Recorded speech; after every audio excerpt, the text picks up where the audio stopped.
ಲಕ್ಕುಂಡಿ ಗ್ರಾಮಕ್ಕೆ ಶಾಸಕ ಸಿಸಿ ಪಾಟೀಲ್ ಭೇಟಿ, ರಿತ್ತಿ ಕುಟುಂಬಕ್ಕೆ ಸರ್ಕಾರದ ಮೂಲಕ ಪರಿಹಾರ ಕೊಡಿಸುವ ಭರವಸೆ. ಇದ್ರ ಬಗ್ಗೆ ತಾವು ಬಂದಿದ್ದೀರಿ, ಭೇಟಿ ನೀಡಿದ್ರಿ, ಪರಿಶೀಲನೆ ಮಾಡಿದ್ರಿ, ಏನು ಹೇಳ್ತೀರಿ ಸರ್ ಇದ್ರ ಬಗ್ಗೆ? ವಿಧಾನಸಭಾ ಮತಕ್ಷೇತ್ರದ ಒಂದು ಐತಿಹಾಸಿಕ ಕ್ಷೇತ್ರ ಲಕ್ಕುಂಡಿ. ದಾನ ಚಿಂತಾಮಣಿ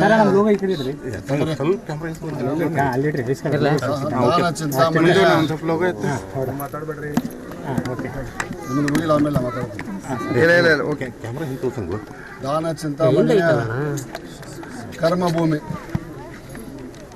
ಆ ದಾನ ಚಿಂತಾಮಣಿಯ ಕರ್ಮಭೂಮಿಯಲ್ಲಿ ರಿತ್ತಿ ಎಂಬವರು ಮನೆ ಕಟ್ಟಿಸುವಂಥ ಸಂದರ್ಭದಲ್ಲಿ, ಮನೆಗೆ ಅಡಿಪಾಯ ತೆಗುವಂಥ ಸಂದರ್ಭದಲ್ಲಿ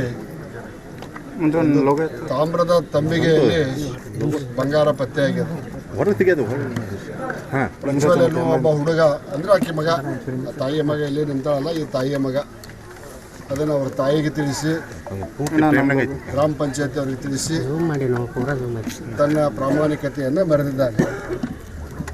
ಮತ್ತೊಮ್ಮೆ ದಾನ ಚಿಂತಾಮಣಿಯ ಹೆಸರನ್ನು ಇಡೀ ರಾಜ್ಯಕ್ಕೆ ಎತ್ತಿ ತೋರಿಸುವಂಥ ಕೆಲಸವನ್ನು ಈ ರಿತ್ತಿ ಕುಟುಂಬ ಮತ್ತು ಪ್ರಜ್ವಲ ಕೂಡಿ ಮಾಡಿದ್ದಾರೆ ಅಂತ ನಾನು ಹೇಳಕ್ಕೆ ಬಯಸ್ತೇನೆ. 470 ಗ್ರಾಮ್ ಬಂಗಾರ, ಒಂದು ತಾಮ್ರದ ಬಿಂದಿಗೆ, ಎಲ್ಲವನ್ನ ಸನ್ಮಾನ್ಯ ಜಿಲ್ಲಾಧಿಕಾರಿಗಳ ನೇತೃತ್ವದಲ್ಲಿ ಮಹಜರ್ ಮಾಡಿ, ಗ್ರಾಮಸ್ಥ ಪ್ರಮುಖರೆಲ್ಲರೂ ಸೇರಿಕೊಂಡು ಮಹಜರ್ ಮಾಡಿ, ಏನು ಕಾನೂನು ಪ್ರಕಾರ ಅದನ್ನು ಟ್ರೆಜರಿಗೆ ಇಡುವಂಥ ಕೆಲಸವನ್ನು ಮಾಡ್ಯಾರ.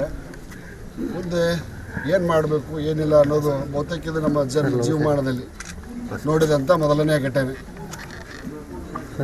ಈ ಒಂದು ರೇಟ್, ಬಂಗಾರದ ರೇಟ್ ಇದ್ದಾಗ ಕೊಡುವಂಥ ದೊಡ್ಡ ಮನಸ್ಸು ಐತಲ್ಲ, ಆ ತಾಯಿಗೆ ಹೃತ್ಪೂರ್ವಕವಾದಂಥ ನಮನಗಳನ್ನು, ಕೃತಜ್ಞತೆಗಳನ್ನು ನಾನು ಸಲ್ಲಿಸ್ತೇನೆ.